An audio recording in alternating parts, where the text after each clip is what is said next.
Live now. I'll record it. So we're just waiting for some people to drop in. Yeah, there's people there. That's always a good sign when there's people there. Excellent, excellent. Good start. So I'll wait. We've got a good turnout for today, actually. I'm really pleased. So yeah, some good names there, some people I know, some nice people. So just wait for a few more to drop in and then we'll get going. So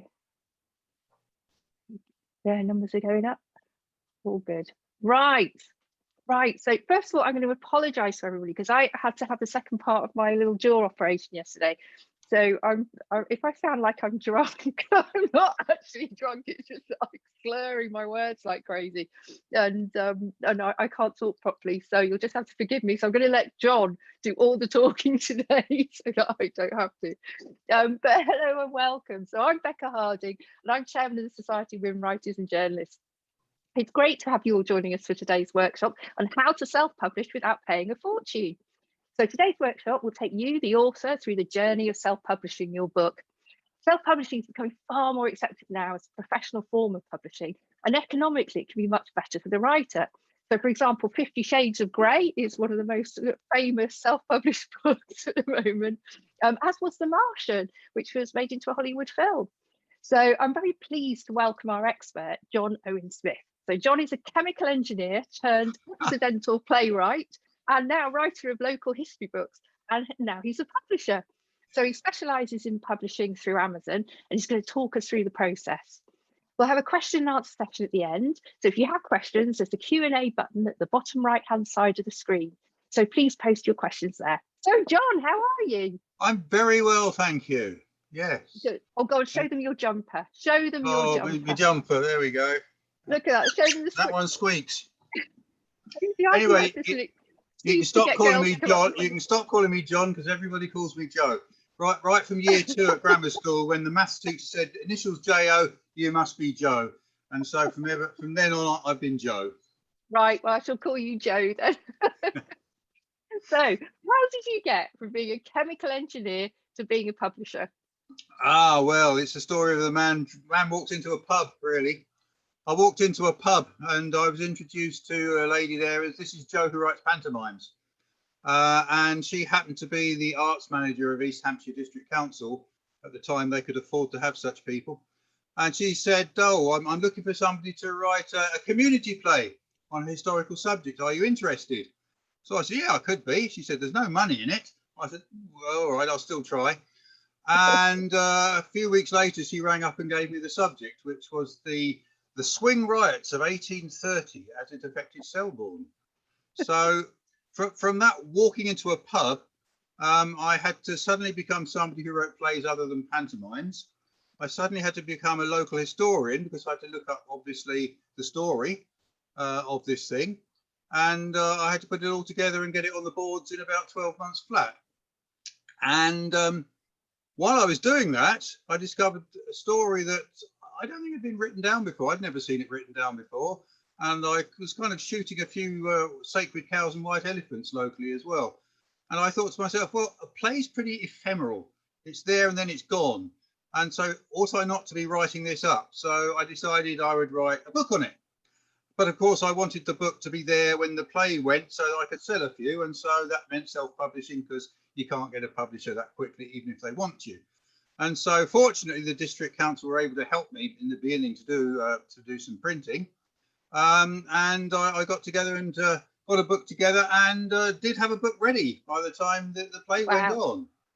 And so that was the start of it all. That's so good. And then you moved on into working on Amazon. So how did that? Well, that was a lot longer, because right at the beginning, I'll tell you, this is my first book. Okay. There you go. One Monday in November, the story of the workhouse riots of 1830. Excellent. There's many problems with this book, not the least being it's A4 landscape. Yeah. And nobody likes A4 landscape because they can't fit it on their shelves, and booksellers hate it. And you can't have a proper spine, so people can't see what it is. But that's what we did in those days, because cut and paste in those days was literally cut and paste. And you learned that when you cut, you didn't cut with scissors. You had to put it together, feather the edges, so that when you stuck it on the page, you didn't get You Oh didn't yeah, get shadows. I've forgotten that. Yeah, you'd forgotten that, hadn't you? Yes. So we're right. We're right back at that time. And the reason it was A4 was because that would come off my printer. And so literally the page came off. Literally we cut and paste, and literally it went and was photographed. And of course, we weren't print on demand in those days, so I had to have 2,000 of those printed to make it worthwhile, and that cost me near enough 1,800 quid. Wow. So those are the days when you had to put money up front and hope that you sold the things. But sell them I did. And by the time I had to do a reprint, we were doing things very differently. So we're on a book like that shape, with a proper spine and everything. And that was fine until somebody said, I can't read your writing on that because it's merged in with the foliage. And so then I had to redo it. And now we've got that one. So you can see the title properly. Yeah. And that's a good seller. So yeah. To sell that, you stand there with your jumper on, I presume, the teddy bear jumper, and free book with every hug, is it? When you've only got one book, it's a bit difficult. When you've got a few books, you can start saying you like that one, so of course you'd like this one too. Like this one. Right. So anyway, let's sort of talk about how you go about it. So yeah. I've got my manuscript. Yes. And I think, what do I do now? Where do I start? Well, I think it depends what sort of book in some ways. I write non-fiction. I don't write novels. If I were to write novels, I'd probably do it in a somewhat different way, but there we go. So I'd use Microsoft Word, you use something else, but whatever it is, what I do is I set up the page size I want. So I decide up front what page size I want, what margins I want, and when I type the stuff in, it goes into that page size. So I know when I come to the end of a page, and in my case, because I want to put pictures in, I know when I put a picture in that the words are going to go over the page, and maybe I don't want that, so maybe I change the words to go back onto the page. And I do my editing virtually as I go through. I wouldn't do a novel that way. If I was doing a novel, I'd just slap it onto A4 or whatever, and we'd sort out the pagination at the end of the day. So I think there's two different ways of working there. And so having got your Word, in my case document, looking on the screen, just like you'd like to see it in the book, then you have to create this file called a PDF, portable document, and send that off up to Amazon, and they stick it on their system for free, and it goes on Amazon all over the world. Plus the fact that you can then get hard copies printed at a reasonable price from them, which you can sell yourself, which in my case, being local history, is what I do mainly.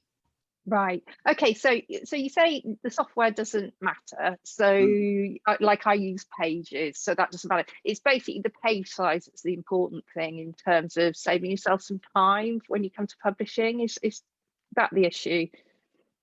No.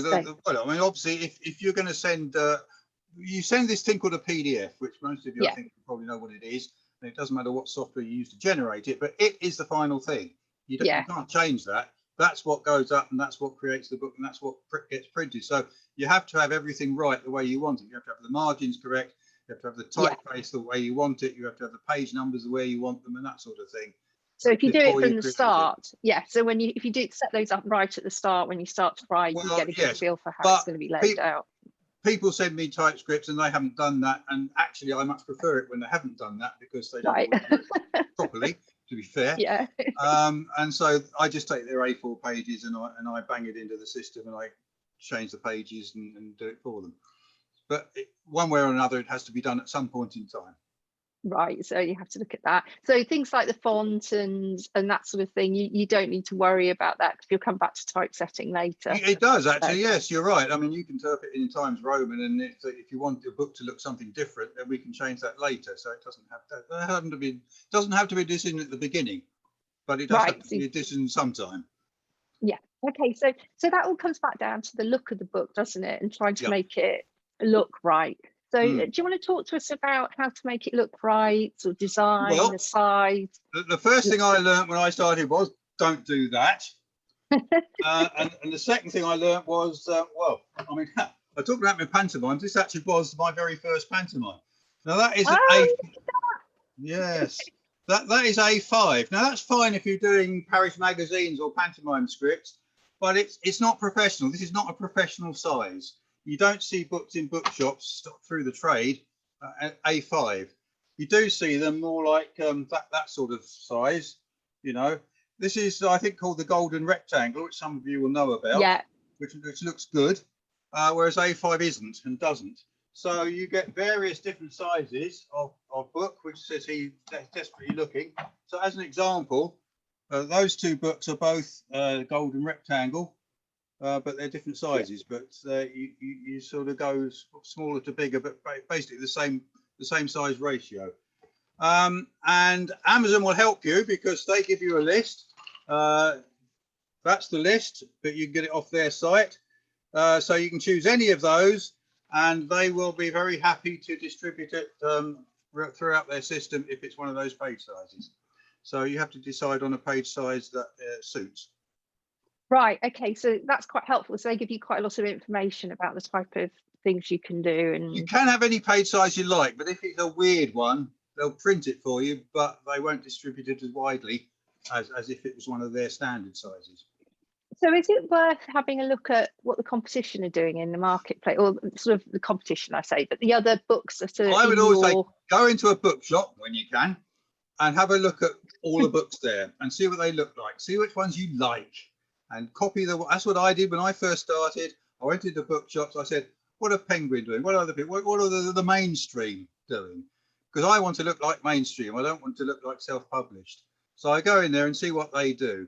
And I see, for example, that they have a page at the front. Well, that's not a good idea to choose. They have a page at the front that replicates. It just says that. And then you have another one that says that. And people say, well, why do you have the two pages? And I say, because we do. I don't know why they do it, but it's what they do. And therefore, I'll do it as well because I want to look like the trade. And page numbering, for example, most of them don't put page numbers on the first few pages, but they pick up on about page 5 or 6 or 7, and that's when the numbers start. But they start at 6 or 7, not at 1. And again, some people don't like that, but I do it because it's what the trade does, and I want to look like the trade. But these are decisions that you can make. You don't have to be like that. You don't have to worry about what the trade does at all. Depends on your market as well.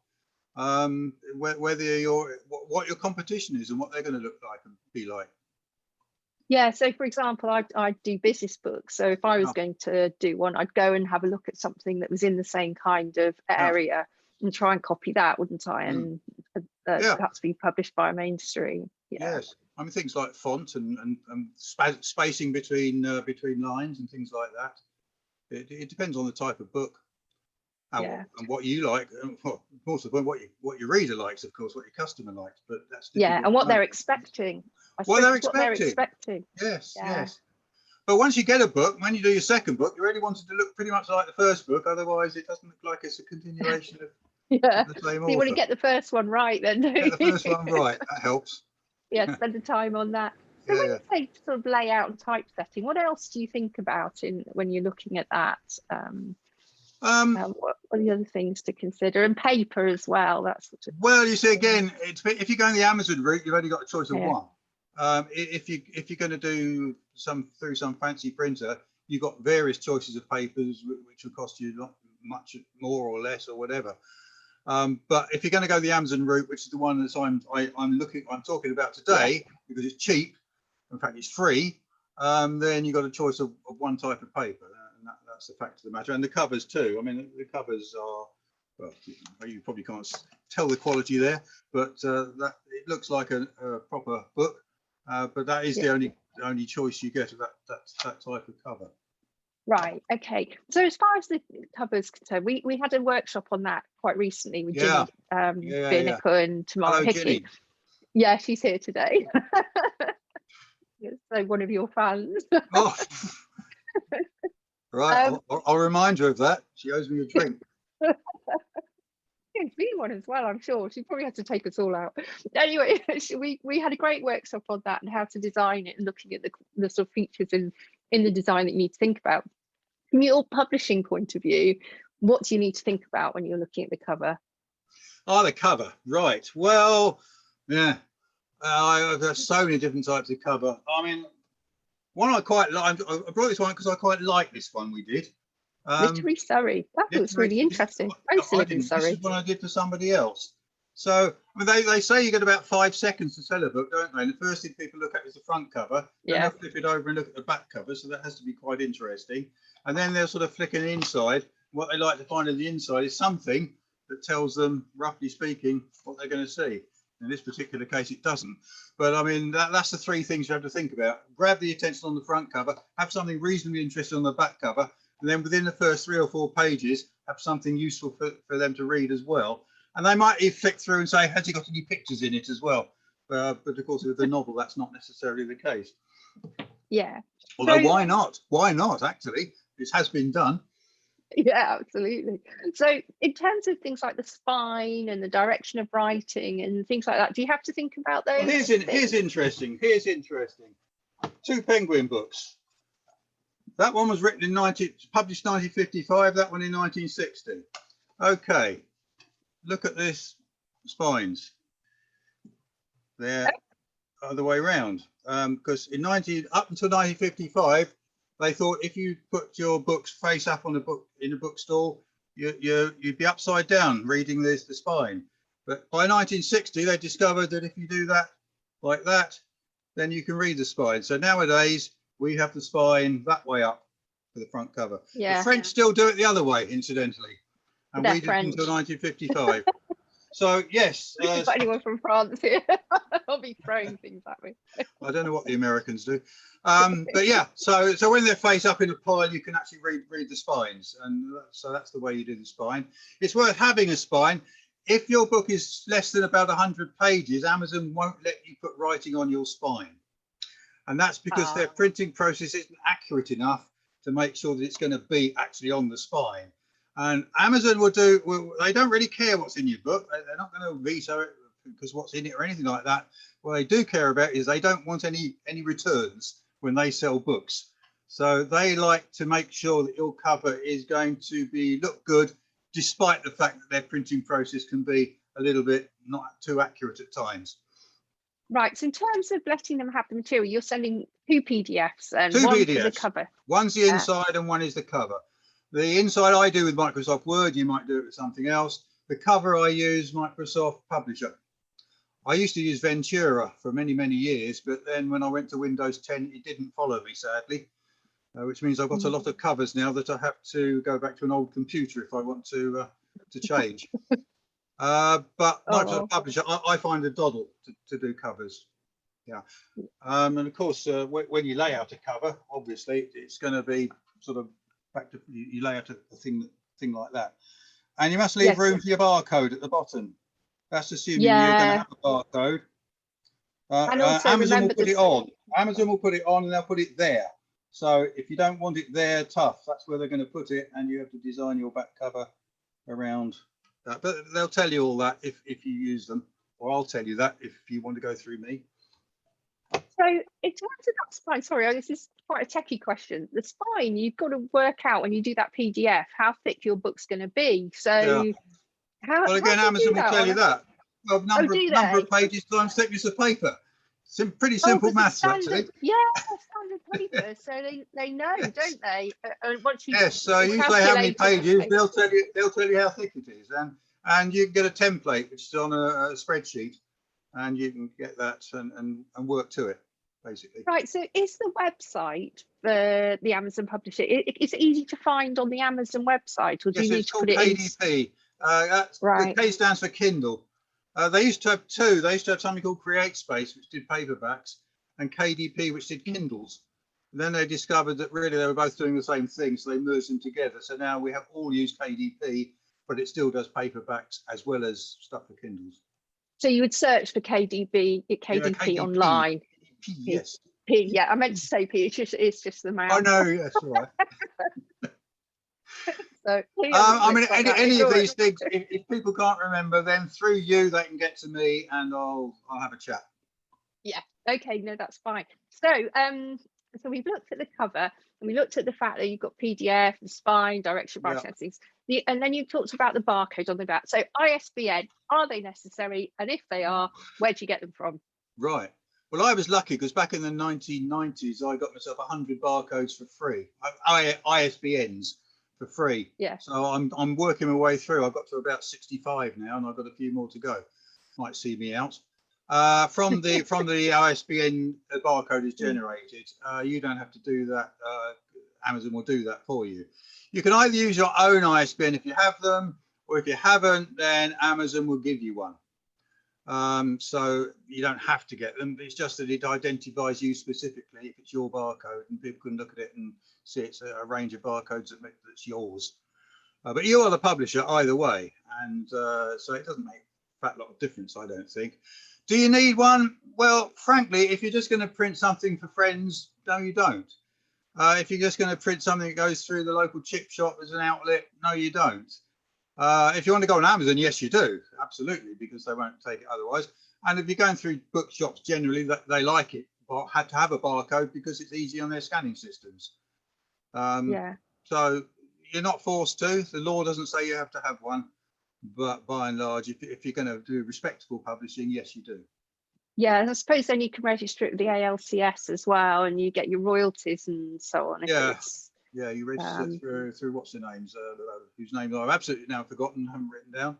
But I think people will know where you register ISBNs, or if not, ask me. I'll remember that. I'll remember the name by the end of this interview. Yeah. I've looked it up. Yeah, but it helps you get your royalties, doesn't it? Because then it gets recognised if it's sold or used in the marketplace. So it's useful to have it on there. I mean, the other thing is, if you get into libraries, of course, you need to register with those to get those lending rights as well. Right.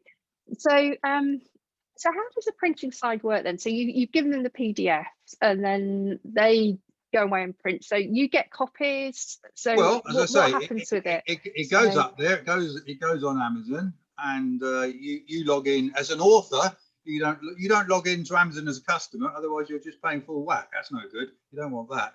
But you go in through KDP and you see all your books there. And there's little things against each of your titles, and one of them is author copies. So you bring author copies, you say, how many copies do I want?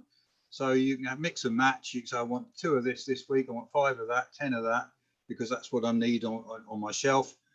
Place the order, and a box arrives within about a fortnight with these books in.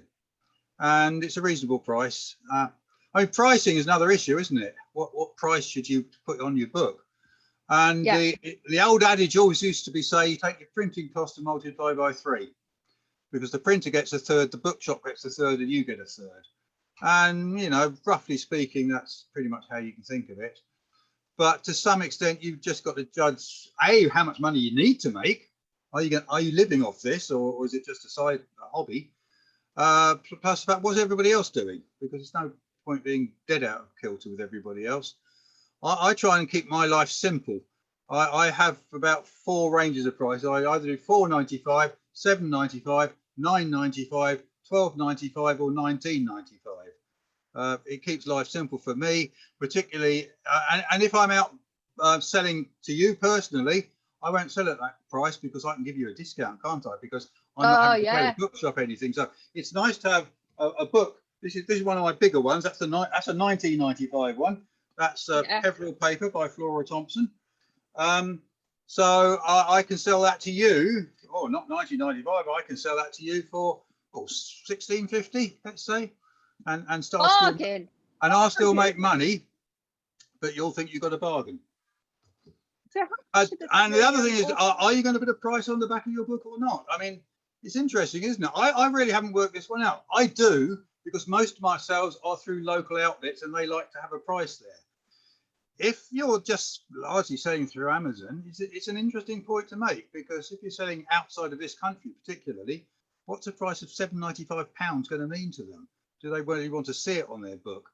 But you don't have, you know, so maybe you don't. That's not anything I've really have an answer to, but it's something probably worth considering. Yeah, but it's about where you're selling it, isn't it? So if you're going to try and sell it locally or whatever in bookshops, then it's worth having the price on the back, isn't it? I think, I mean, otherwise they have to go with these sticky labels, you know. And it also looks more professional and more like it. The trouble is, what happens if prices go up and you want to change it, and you've got all these books out there with prices already on the cover? Yeah, I've can been you lucky just change because the PDF? even since the 1990s, I've found that I've been able to sell at the same price as I did then and still make pretty much the same amount of money. The main thing that's gone up is postage actually in that time rather than paper, I find. That's really interesting. So can you alter the PDF? So because it's all print on demand, Yeah, isn't well, it? that's the So other thing.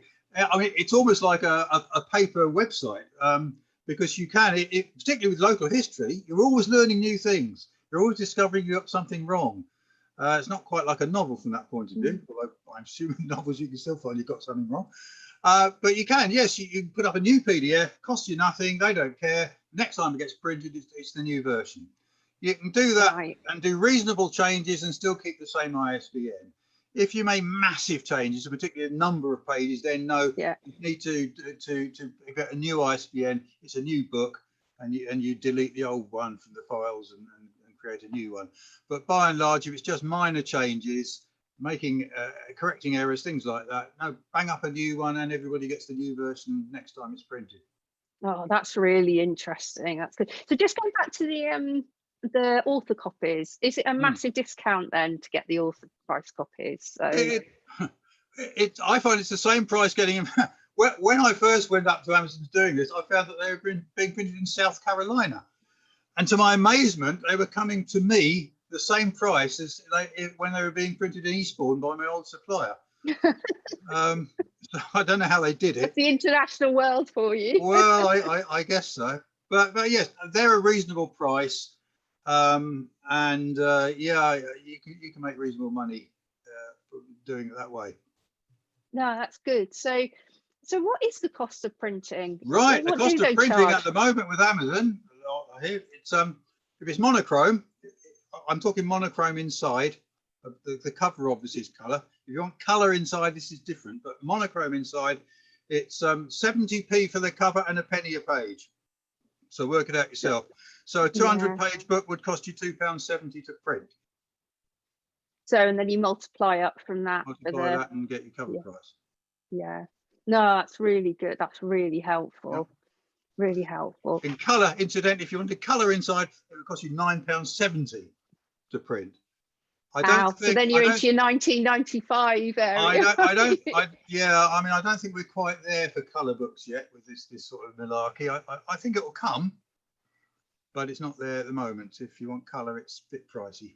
Yeah, it will come because things are getting more and more sophisticated all the time in that area. So I don't think the other thing to say is, of course, it's that price, however many copies you get printed. If you get one printed, it's that. If you get 1,000 printed, it's that times 1,000. You don't get discounts for quantity. But that's because they're printing on demand, isn't it? You haven't got a big stock, so they're just going to do it as it sells. I mean, Amazon, they'll tell you you can buy this book and we can get it to you straight away because they'll just print it when they get an order in. I won't even know they've done it. But at the end of the month, I'll get something into my bank account. I'm getting about £1,000 a year at the moment, all told, through them just selling stuff I didn't even know they'd sold and giving me money at the end of the month. So, and how much do they take? Do they just take the printing cost? Depends on their outlet. Depends on their outlet. I mean, they'll let you price book at whatever you like, but not too low. Obviously, if it's too low, they don't make anything, and they don't like that. So they'll give you a minimum price, which you can have if you want, or you can put it up to whatever you like. And depending on their outlets, they will take a bigger or smaller cut. And I can't tell you off the top of my head what that cut is, but to me, it's reasonable. I mean, it gets it out there at no cost to me. Yeah, and that's the big advantage, isn't it? So do they do a lot of marketing? What marketing? I don't think they do any marketing other than the Amazon site is there for all to see worldwide.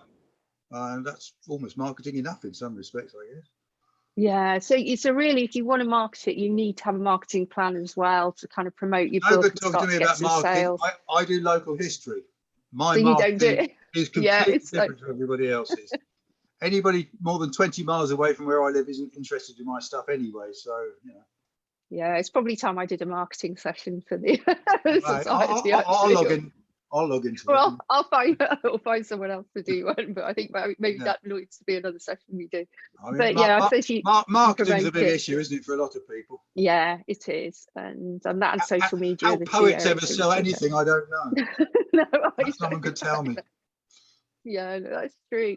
So, I mean, how there must be lots of mistakes you've made over time. Do you want to admit to them? What are the mistakes that you commonly see people make, just so we can learn from them, or things you've learned as you've gone along? You know, I'm not actually sure that I've come across any massive mistakes. I suppose a mistake you could make is to publish a book that nobody wants. So when I start a book, I always think, who's the audience? Again, I'm not talking novels, I'm talking local history, I'm talking non-fiction. My first question to myself is, who's the audience? Who am I writing for? What questions are they going to ask? If I've written this thing, does it answer those questions that I think my audience is going to ask? If it doesn't answer them, then can I find the answers before I publish the book? Or if I can't find the answers, I'm just going to have to admit I don't know. And there are certain things that you can never find out. Or maybe, dear reader, that's something you can go and find out now. You know, depends how you put it. Again, even with non-fiction, I try and make it sort of have a beginning, a middle, and an end, because I feel people like a story. And if I make my non-fiction into a story, I find it's better like that. And of course, then I go out and talk about them, and it's even better if you've got a story as well, because they like that, of course, when you're giving talks as well. So you are marketing it then? You're lying. Going out and talking about your book. But not the way I'd market a novel or poetry. It's completely different, isn't it? Yeah. I think you should write a book of poetry. I think I want to see that. I have written poetry. Yeah. Oh, maybe you should share. Have a look on my website. I will. I'll go and have a look. So in terms of sorry, go on. I was going to say it's all pretty comic stuff. I don't do deep and meaningful. Yeah, that's what I kind of imagined actually. So I'm going to go and have a look now. I'm going to check you out on your website. Okay. But in terms of upfront costs, are there any upfront costs to doing this? No, what do we need? If you know how to use a computer well enough to do all the things I've just told you, the cost is zero. Big round zero. If you don't feel confident in that, you want to use someone like me to help you, then I'll probably, for doing with your typesetting and setting it up on Amazon, or giving you the file so you can set it up on Amazon, I'd probably charge you something in the range of 300 quid, or it depends on the complexity of the thing. It depends what sort of a mess you've given me, frankly, and what I've got to do with it and how big it is. But 300 quid is probably ballpark figure. Right. Okay. And so that's for the typesetting, and then for that I'll do your cover as well. But there again, I'd like you to provide the artwork for the cover. I'm not into providing artwork. I'm happy to put somebody's artwork together, but I'm not arty. Yeah. So because Tamara was telling us in our last workshop about sort of the professional design of a cover and looking at that. It's kind of, so probably the investment that you really want to make is in getting the typeset, making it look like a real book, and getting the cover to look like a real book. Yeah, a published book, and a freshly published book, making it as professional a job as you can, so people feel confident when they're buying it. So it's that investment, isn't it? But the physical activity of producing the cover is the same, whatever artwork you've got. Yeah. You still got and the fact you don't get left with lots of printed copies that you don't know how you're going to sell and things, that it's printed on demand, is a huge benefit, isn't it? Well, it is, because I mean, this thing, I had boxes and boxes and boxes of this all over the place, and they were there forever. And would I ever get rid of them? And I did eventually. But now I have a few boxes, but that's just because I need some stock. You know, if I'm ever allowed to go out and have a stall again, so I've missed 2 of them this year. Then I pick up my boxes and go to run a stall. Oh, maybe we should try and be really adventurous and have an online book fair for our members or something. I know there's ways of doing that. I might have a look at it actually, because I know someone else who's just run an online business fair. Well, I sell some of my books through people called GenFair, genealogical, not gynecological. And they ran an online fair, and I got a whole massive orders after they did their online fair, because I got my stuff up with them. So yeah, that's really interesting. And of course the Christmas orders are trickling in now. I've had 3 this morning coming in. Some of those I supply from my stock here, and I put them in a paper bag and take them to the post office and sell them. And some of them are simply saying, advising me that through GenFair or whatever, an order has been placed, and I expect to get money, which is nice. Yeah, no, that's great. I feel quite inspired actually. I'm going to go write my book now. I know exactly what I want to do and self-publish, so I'm going to have to get on with it. But we'll go to the question and answer session now. Are you up for answering some questions? Oh yes, oh yes. I'll just choose the hard ones for you, don't worry. So if you've got any questions for Joe, please remember to use the Q&A button at the bottom right-hand side of the screen. So, oh, look at this. Wow. You're going to be a busy boy now for the next half an hour. I've got lots for you here. Right. So Dawn says, I've used CreateSpace a few years ago, and there were templates to use which you could paste your work into. Does KDP have templates, or do you not bother with templates? I personally don't bother with templates for the inside of the book. I mean, I used to CreateSpace too, and when we moved over to KDP, things were slightly different, slightly more pernickety than CreateSpace were. But for the covers, yes, I download their template for the cover and work to that, because they're pernickety, and if I don't, they're going to chuck it back at me.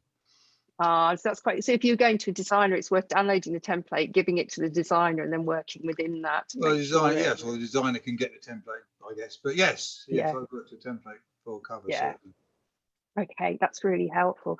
So Jenny says, Amazon gives the choice of a matte or glossy cover. Which do you think is more effective? Well, I have glossy, but I never say actually, so I get what the default is, and it doesn't worry me. What I do find a bit is they curl, but then I think all paperbacks curl. So, and that is a bit of an issue sometimes, particularly if you put them in one of the local shops and they're there forever, and you look at them one day and think, I wouldn't buy that because it looks tatty. Yeah. But hey, I'm not sure what the answer to that one is, other than go for something that's really, really expensive. Hardbacks. I don't do hardbacks. I've never understood hardbacks. I don't buy them, and I can't think why I should want a hardback when a paperback will do. So I mean, my philosophy has always been to do a quality looking product, but go down to a reasonable price rather than up to something that looks fancy and costs a lot of money. Yeah. And again, it depends on your marketplace as well, because a lot of business books, like the type of thing I want to do, they're all matte cover. It's kind of the in look at the moment. So go with the flow. Go with the flow. It depends what you're doing. Right. Good question. So Margaret says, thanks, Joe, for sharing your expert tips. I'm thinking of publishing my father's letters, 1941, with transcriptions, as they are hard to read, and some of the envelopes, which have lots of interesting stamps on them. I had thought of landscape A4, but I need to think again about design. Do you have any experience of publishing letters or similar items? Right. Wait 2 minutes. Oh, here he comes. If I can find it. Unless, of course, he's gone for a cup of tea. Yeah. Oh, no, he's gone to get a book. Right. This is Letters from Australia. And it's exactly the same as you just said, because there is the letter and there is the transcript. Oh, that's great. So this is exactly what we did. This was a lady in her 80s, and we got pictures as well and things like that. This was a lady in her 80s who discovered these letters and wanted to know more about them. In her 80s, and without internet, she did all the research about who the letters came from, where they were going to, and we found out in Australia what was going on, in England what was going on, and we put it together as a book. And this sells for the retail price at £4.95. Oh, you've got the price on the back. Yeah. And it's also one of my talks, A Parcel of Gold for Edith. So yes, absolutely, that's what we did. Can you see? That's excellent. Yeah, so it might be worth getting that, Margaret, and having a look. It might be worth actually getting a copy, isn't it? And seeing. But that sounds like a really great idea, Margaret.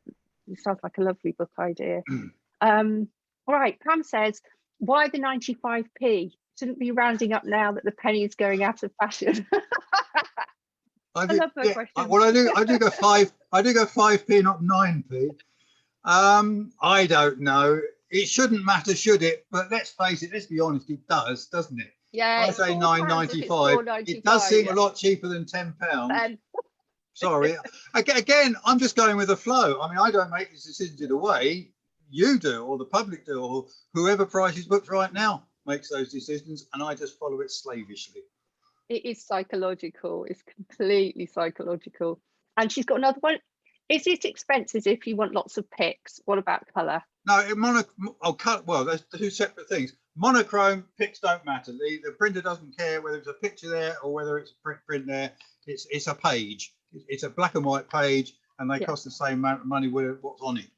If you're going for colour, and we have here A Tale of Two Theatres in Farnham. That is got colour in it, and that is a lot more money. So it's possible, but and that's £15.99. That was their decision, not mine. Yeah. I wasn't the author of this. It was the people in Farnham who did that. And what does that cost to print? How much is what's the profit on that? Says the business thinker. Well, I'll tell you what it costs to print. With colour, it is the cover's still the same, 70p, but it's 4.5 pence, 4pence halfpenny a page in colour. Right. And we got old Mangan there giving an introduction, which is quite good. And he seems to be all over the television right now. Yeah. And another one I did, quite interesting. I found an old recipe book written by the rector's daughter in 1907, and I did that as well. I just photographed all the pages, got them into JPEGs, stuck the JPEGs into Word, created a PDF from that, and we've got a book of her recipes. You're away. That's excellent. That was the actual cover of the handbook that she used. So you can do all sorts of things. Yeah, no, that is really good. So a friend, Margaret says again, a friend wants to publish a poetry book for a small circle of friends. Would it be worth her while going through Amazon? Do you reckon? Well, it doesn't cost you anything. So it doesn't cost you anything to set it up. And the print cost from Amazon is about the same as from anywhere else. So I guess my answer is, why not? Yeah, that's from what you said. Yeah, it sounds like a really good idea. I mean, there's a bit of a problem if you're printing something that is just family only. You really don't want anybody else to buy or see. You can put it up on Amazon, and they won't, for them not to sell. It is possible. You just don't put a price on it, basically, and they won't put it up and they won't sell it. So that is just using them as a print machine. And that is possible to do. And then you do just author copies each time. Yeah, and you just do author copies. So you can do that. So that, again, is up to you. I mean, they will slap an ISBN on it and everything, because they do. But they won't necessarily sell it. Right, okay. Unless you want them to. Pamela says, what about Kindle and audio books? How do you go about publishing on those? Well, audio is a completely different set story, isn't it? I mean, I wouldn't know. So you have to ask somebody else about that. There you go, Pam. I think we need a course on Kindle and audio.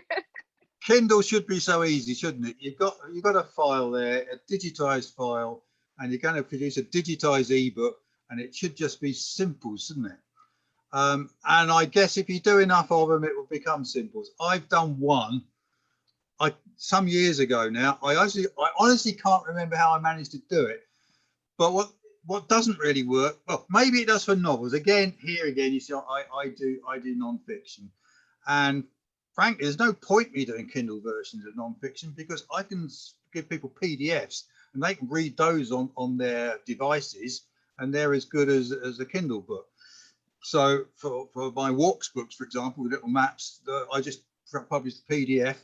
They can download them onto their tablets and phones and walk around with the PDF in front of them. So that works for that. So how do you get them to pay for those, though? Well, go through this Gen Fair. They will download them as PDFs and give me money, or else they can say to me, I'd like your book and I'd like a soft copy, and I will then send them a PDF and they will send me some money. Right, and you just do it that way. Yeah. Do it that way. It's not a big market for me, frankly. If it was, I'd treat it a bit differently, probably. Right. But as I say, PDF does a lot of things, but it doesn't really make very good Kindle files, and you have to go almost back one step further back than that. But I won't go into that today. for two reasons. One is because I'm no expert on it, and Right. the second reason is probably the same, because I'm not really an expert on it. And I've done it once. I've published Flora Thompson's. Flora Thompson wrote a fourth part to Like Rise of Candlefoot. It should have been a quadrology. It was called Heatherly, and it was about her time in Greyshot. And she didn't publish it in a lifetime, so I published it for her. Oh, And that's obviously my bestseller. yay. I didn't write it. But that was the one I did bother. I did bother to do a Kindle version of that. And when you put that on Amazon, you'll see on your Amazon site, you'll see two slots, one for the paperback, one for the Kindle, underneath each other on the same screen. So it tells you what file types to do and stuff.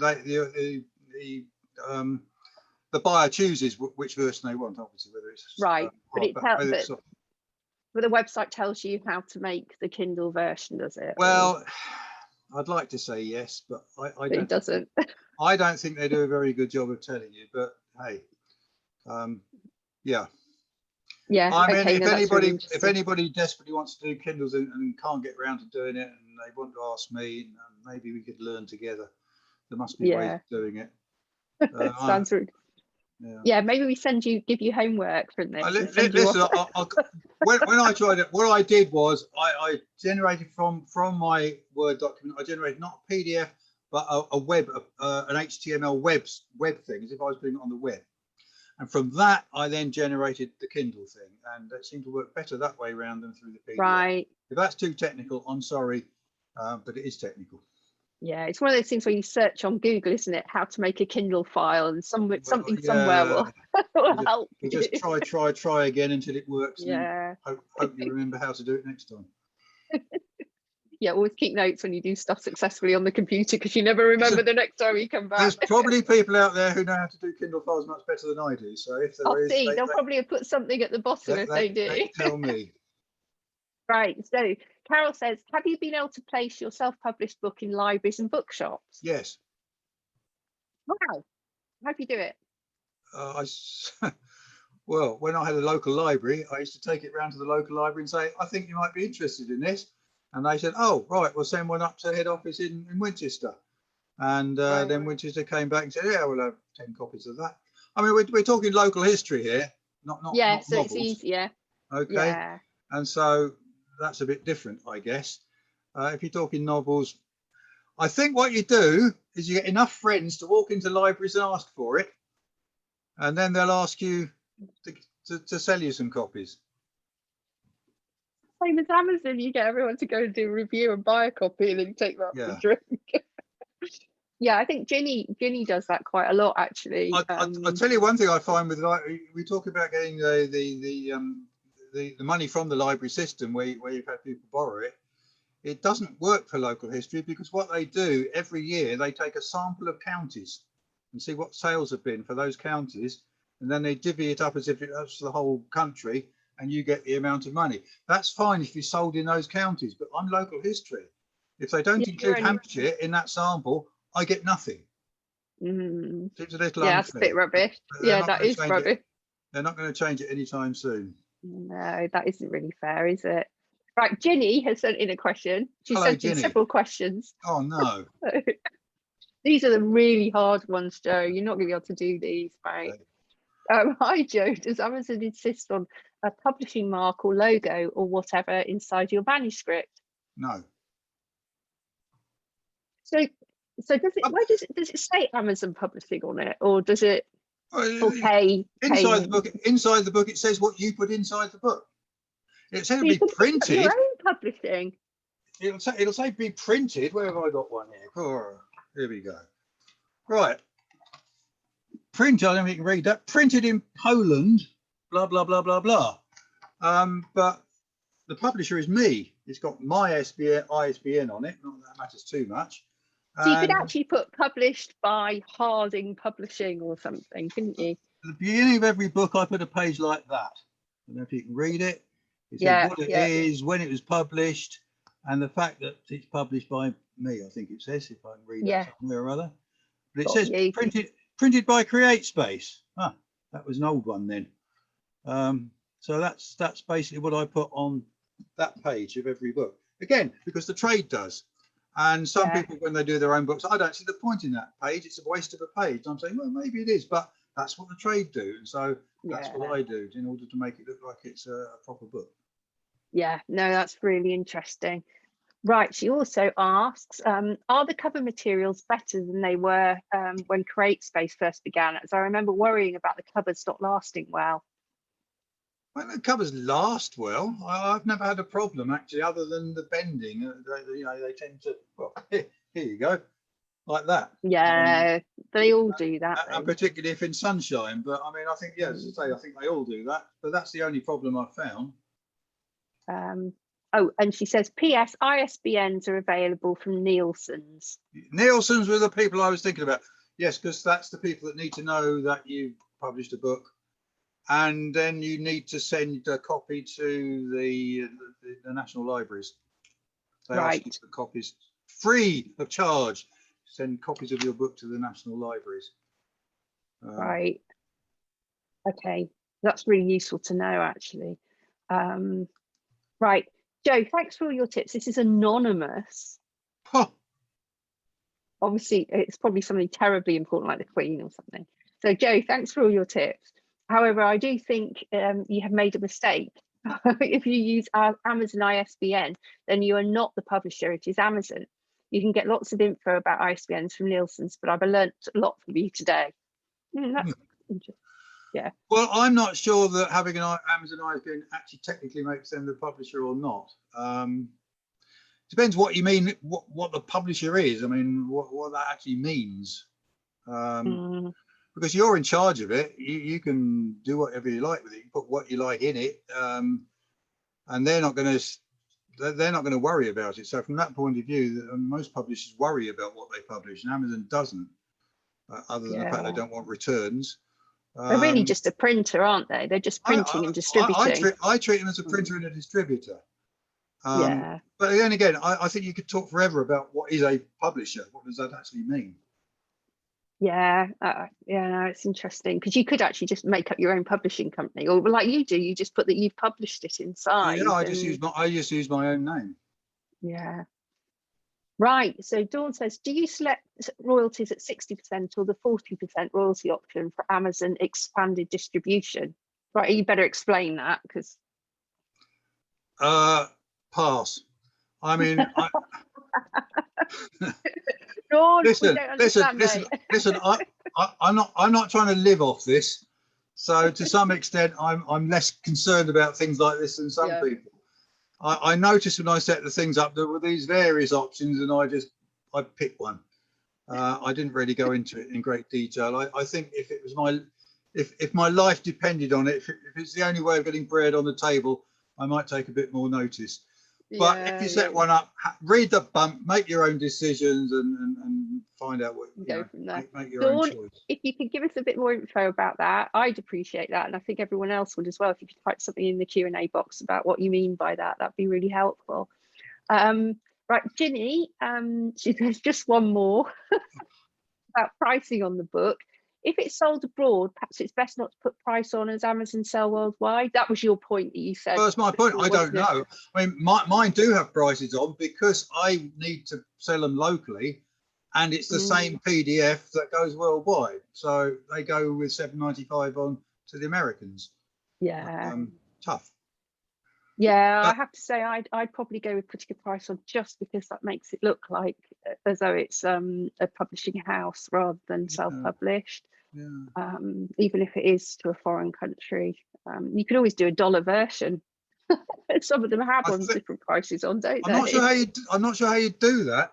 I mean, you might have to have a different ISBN for that. I honestly don't know. Oh yeah, that's a good point actually. Yeah, I'm not sure. Yeah, it'd be worth looking into though. Right, Anne says, do you have the right to publish a play without having a previous performance? I thought so. What? Well, I publish all my plays. Yeah. And before we performed, usually. Well, I'll tell you what, I've been told, again, people may know this more than I. When you buy a script to a play from French's or somewhere, I'm told it's not necessarily what the author wrote. It's someone having transcribed what happened about 6 weeks into the run when they got it all settled down. So I like that. quite know. It may well be that you'd like to run it first to find out if it works before you publish it. I don't know. Yeah, Well, I don't think there's any particular rules or regulations. But I'll tell you what I do think. I don't think there's much money to personally. I don't think there's much money to be made from selling scripts. What there is money to be made for is getting the royalties from performance. So what I do with my pantomimes is I no longer. Where has it gone? I can't. Yes, here we go. I no longer sell these. I actually sell the Word file to the people for an amount of money and say, do what you want with it. Because I know from pantomimes, you need to change things for local interest. So take my Word script, make your changes, print yourself a proper script that you're actually going to use. And I'll just take the royalties. Thank you very much, because that's what interests me. Ah, that's really good tip. We should get you to write an article for our magazine about pantomimes. Do a little bit. Oh, no, I won't. Oh, yes, you will. Oh, dear. This is going downhill now. Right. I've got a couple more. So, what was the largest number of copies you sold of a book by self-publishing? Well, Flora Thompson's Heatherly, actually. So how many copies did you get up to? Oh, gosh, I had some figures here somewhere. I can tell you that I have sold 1,000. It's not that, doesn't sound that many actually, but 1,500-ish. Oh, that's a great number. Since which just about beats my next favourite, which is my Walks Around Headley. It just about beats that. Yeah, but that's a lot for local. Yeah, that's local stuff. Well, I mean, it's not. That's a lot. Yes, but that's not really a local book, is it? Because it's Flora Thompson. It's the fourth part of Candlefoot. And when they had it on the television, the sales of that book went vroom through the roof. Yeah, but they as soon as it came off television, it went back down again. Yeah, you have to get them to put it on again. But I mean, I on the back of that, I also do Flora Thompson from a local history point of view. That's one of my topics of conversation. In fact, that's my favourite talk, the one that I'm asked for most, is to talk about Flora Thompson and her local connections with Hampshire. Yeah, that's really interesting about the set. Yeah, no, you're really inspiring me. I'm gonna go away and get started straight away. You're gonna be blamed for all sorts it's all your fault. Yeah. So, and then one more question. In relation to getting them printed locally, is Amazon cheaper or more expensive? I found it's about the same. I was quite surprised. I used to get them printed. In fact, I still could. I'm still set up to get them printed with Anthony Rowe down in Eastbourne, print on demand. They were the first print on demands I found. And I was using them very happily until Amazon came along and said, oh, you can set them up on us for free. Whereas Anthony Rowe were charging you to set up, charging you to do any changes, charging you to keep it up there year by year. And then, okay, the printing costs were the same, but again, and they weren't putting it up on Amazon. So along came Amazon, and poor old Anthony Rowe. I said, well, thanks very much, but you won't do all these things for me, and I get it on for Amazon, and the printing costs are the same. So it was a no-brainer, really. But I was very sad. I just wish a British company could have set up and done the same things as Amazon. Yeah, it's a great. Really, it was some very good idea, really. Anyway, Ginny, who is your fan club? I've only got one now. Yeah, I think she is your fan club. Are you paying her, aren't you? Not yet. You will be. I would just like to say that for anybody struggling to get a manuscript ready for publication, then once it's thoroughly proofed, Joe is your man to help set it out and ready to go, whichever way you choose to progress. He has huge experiences and a wonderfully approachable character with plenty of humour. Is that true, Joe? No. The publishing journey, isn't it? Dry as ditch water. I don't think I've done one for her, actually. That's why I'm sure you're paying her. The publishing journey isn't easy. Writing the book is the actually easy part. Love Ginny. Oh, that's nice.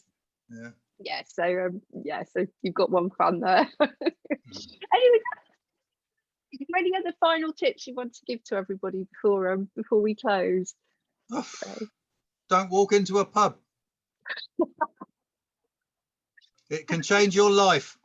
Yeah, clearly. If I hadn't walked into that pub, I don't know what I'd be doing, but I wouldn't be doing all of it. I wouldn't be doing local history. It's amazing. Just walking into a pub and, you come out a different man.